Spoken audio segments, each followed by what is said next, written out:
The Fondazione Dario Mellone was set up by the painter's wife and a group of friends in 2002. The foundation's aim is to promote awareness of this great adoptive Milanese painter's works in Italy and abroad, in order to achieve proper recognition for his vast work of research and decades-long artistic activity. The foundation's first project was the publication of the Dario Mellone catalogue in 2003, assembled by Professor Paolo Biscottini and published by Schira. The second, in February 2006, was staging a survey exhibition at Palazzo delle Stelline in Milan.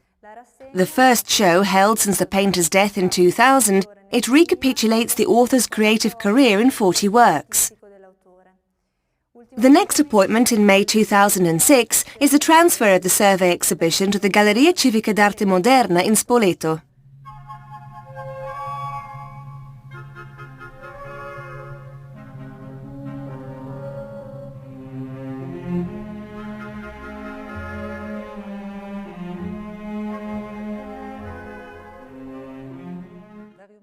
Dario Mellone is a secret protagonist of Italian art.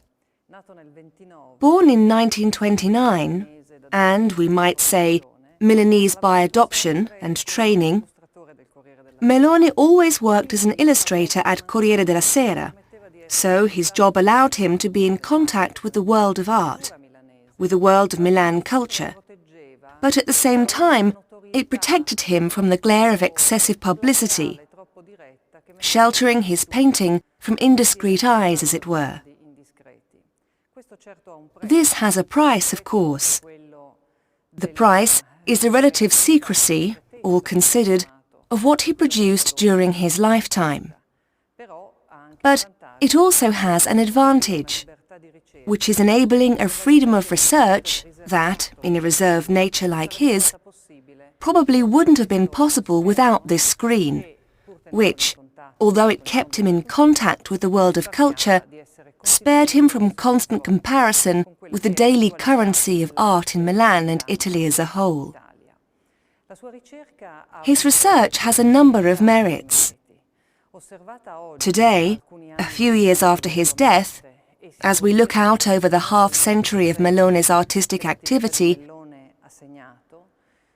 we encounter a series of seasons in his work, very different from each other, but at the same time very much in contact with what was going on not only in Italian art, but in international and world art as well. Despite being relatively isolated in his study, Dario Mellone demonstrated a special sensitivity for capturing the atmosphere, the moment, the sense of the artistic and visual culture in the phase in which he was working. Thus, beyond a problem of coherence that one notices and feels in his work, in the search for materials, for example, the pleasure of the experimentation of shapes, aspects of figuration or abstraction that could be very different from each other, a common thread remains, one that is basically linked to a humanistic interest in mankind and its presence in the time and situation of the reality of 20th century technology.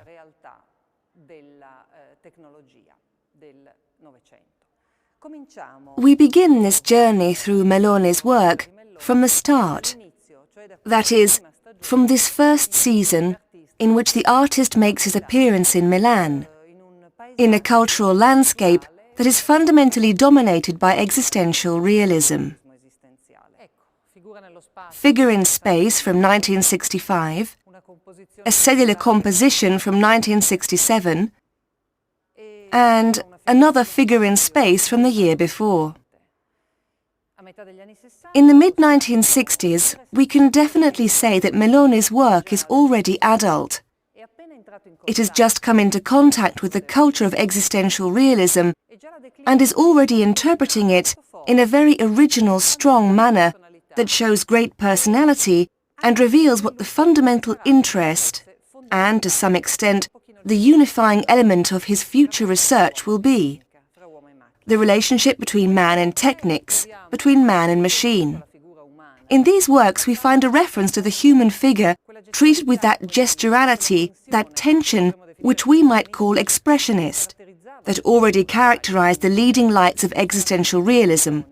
Bepi Romagnoni, for example, with whom Dario Mellone was in contact. They were friends, they frequented each other. But in addition there is also a reference to the world of the futurists, with his enthusiasm for the machine, this dynamism of the sign, of the gesture, with this sort of strange oblique implosion that the canvases display.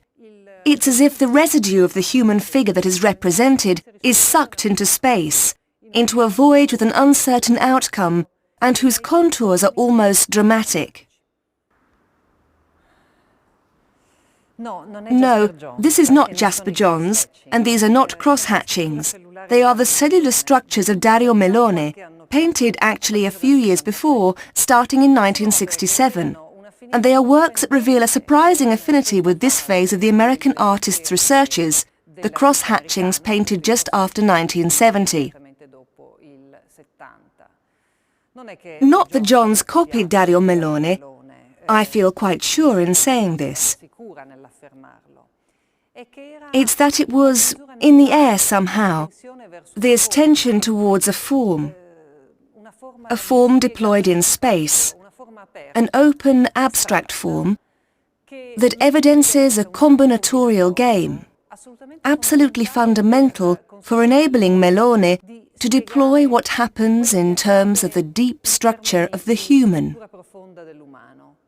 The cells, their multiplication, their occupying space, they're invading a dimension that in the future will be that of the organism. But Mellone's cells aren't exactly organic cells, natural cells. They are something that has a great deal of a geometric rationality, even if so broken up, so vibrant, that it again highlights this compromising, problematical relationship with technology. They are among the most surprising works that Mellone painted, and the most precocious, and painted isn't exactly the right word.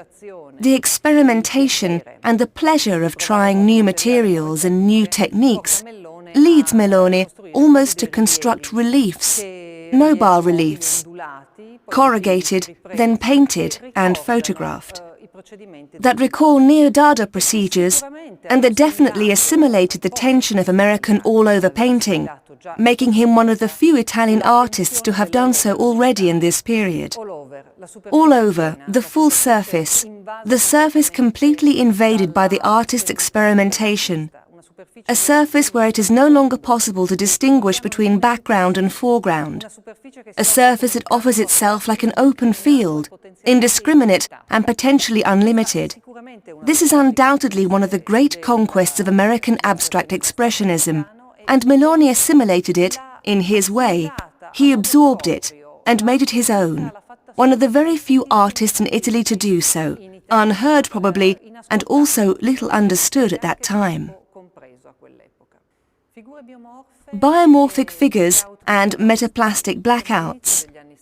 We are in the early 1970s, and Dario Mellone continues in this all-round investigation into strange materials, unusual in Italian visual culture and art history. Mellone is identifying a figure, a biomorphic figure.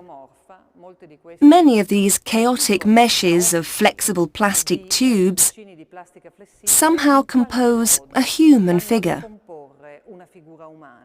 a primitive figure, absorbed by its own internal confusion, as it were. We are at a problematical and very fascinating threshold between genres: sculpture, painting, relief, color, use of materials, figuration and abstraction. Everything converges in these works, which truly have few parallels in the Italian art of that period.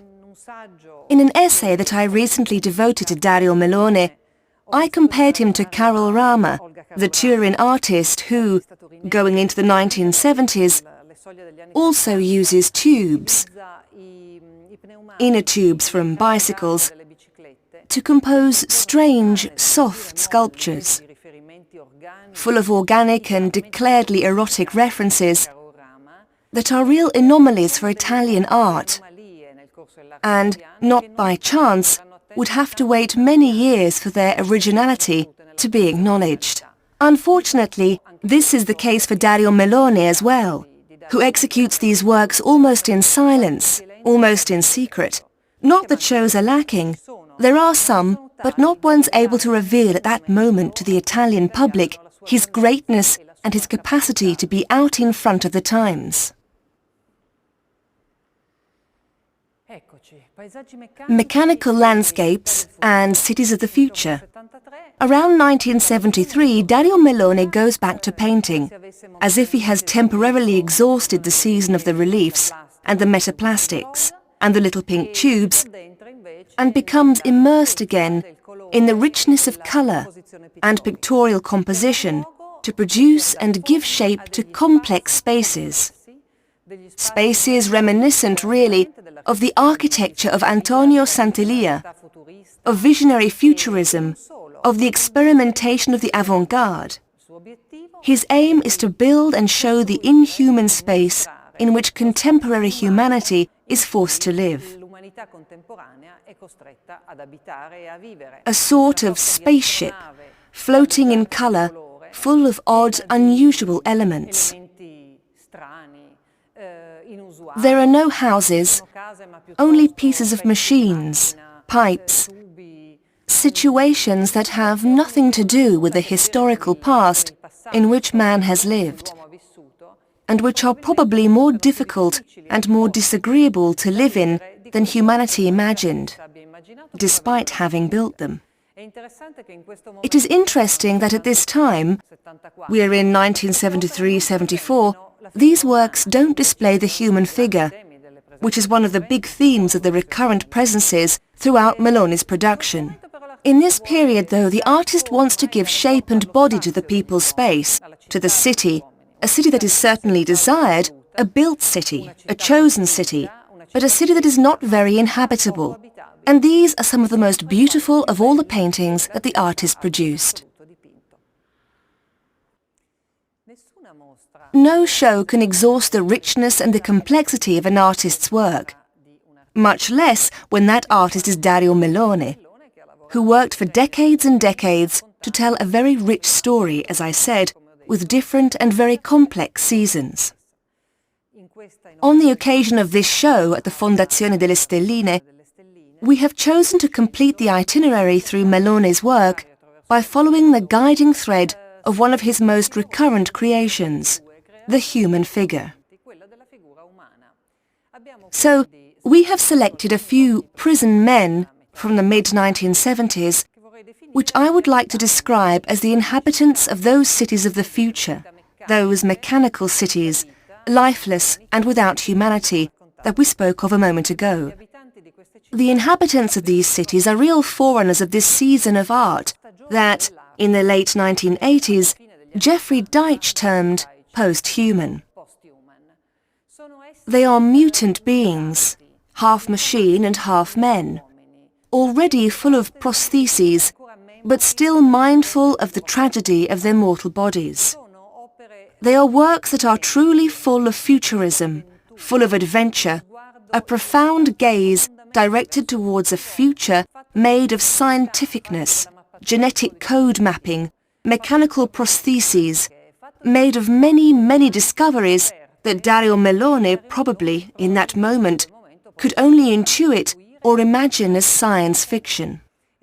And yet, through this idea and this strong relationship with the human, Dario Mellone succeeds in giving body and image to these beings, half machines and half people, who, even in their coldness, in the technologization of their bodies, retain a kind of tragicness, and this season will not be interrupted again. Starting in the 1970s, with these bodies full of prostheses, contrivances and mechanisms, over the course of the decades, we come to these heads.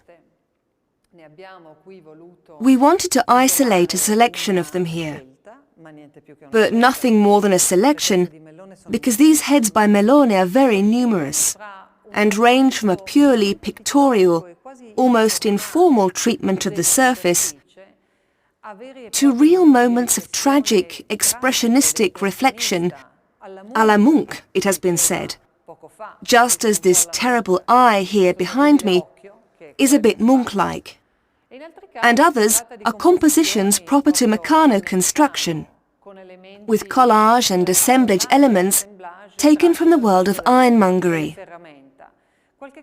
A few things remind one a bit of the grotesque tragicness of Jarry's ou Bourrois, of the Meccanos of Enrico Bai, and inevitably and unequivocally remain always and absolutely Mellone.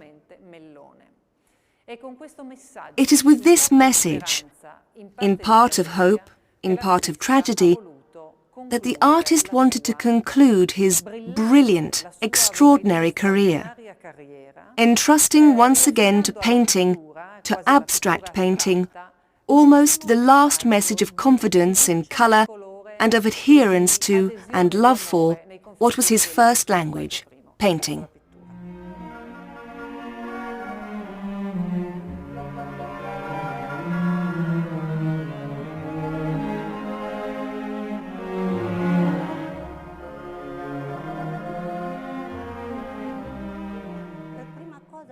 First of all, he was struck by the events that occurred in those periods, in those moments. That's where he got his inspirations. The cell, for example. Here, maybe there aren't cells, which are little ovules, repeated obsessively. And then from there, he arrives at cellular structures, which are the ones with the corrugated cardboard. He begins from the cells because it's the start of life. With the cellular structures, man, birth, life are always present. And then gradually, all the rest comes too, always following a mental itinerary of his, always referring to man, and always to the environment that surrounds him, to the idea of the chaotic, unlivable, oppressive city, where man was no longer even free from himself. He was obsessed by the machine, by the things that surrounded him. When he worked, he was full of enthusiasm, very charged up, content to have found an idea that, for him, was the right one. So he dedicated himself in a truly extraordinary way. Nobody could hold him back until, having done a series of paintings, he showed them. It's not that he didn't show them, only that they were rejected. They weren't understood. After the rejection, he would get demoralized. He would go through a period that wasn't so good, but he continued with his mind to elaborate ideas, and little by little, other periods came that seemed disconnected, but in reality there's a whole logical sense of man's condition until the end of these paintings, which I lived most intensely. Also the mutants, which are much earlier though, but these are the last ones, in which he saw man, who was now annihilated, defeated by progress.